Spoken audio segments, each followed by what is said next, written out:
Sound of a person sniffing, slightly congested. You ever have one of those colds that just won't quit?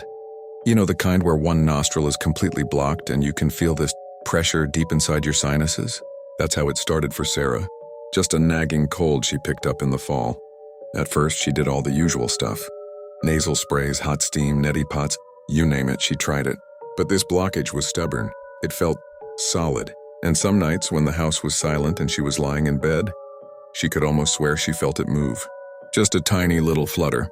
She'd chalk it up to a muscle spasm or just her imagination running wild. But then the other symptoms started.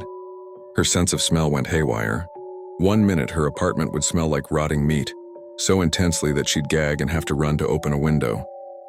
The next it would smell like sickly sweet flowers, like a funeral home. No one else could smell it, of course. It was just for her. Her friends started to notice the changes. Her eyes were always watery, and she was constantly rubbing her nose, which was now perpetually red and swollen. "Sarah, you really should see a doctor," they'd say. But she was scared of what they might find. The feeling of movement became more pronounced.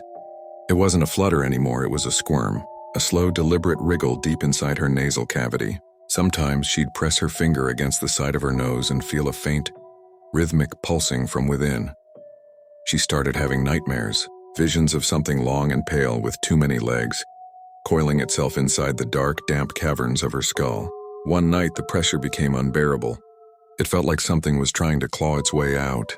In a panic, she grabbed a pair of tweezers and a flashlight, her hands shaking violently. Standing in front of the bathroom mirror, she tilted her head back, tears streaming down her face, and aimed the light into her own nostril. And that's when she saw it. It wasn't mucus, it wasn't a tumor. Peeking out from the darkness just for a second were two tiny, glistening black eyes. They stared back at her before quickly retreating into the shadows of her sinus. It was alive. It had been living inside her, feeding off her, growing in the darkness behind her face for months. This story is just one chilling tale from the world of short horror anthologies. These collections are filled with terrifying little snippets just like this one. Stories that prey on our most common, everyday fears. A persistent cough, a shadow in the corner of your eye, or in Sarah's case, a simple head cold that just won't go away. They remind us that sometimes the most terrifying monsters aren't the ones under the bed. They're the ones that find a way to get inside. So next time you have a tickle in your nose, try not to think about what might be causing it.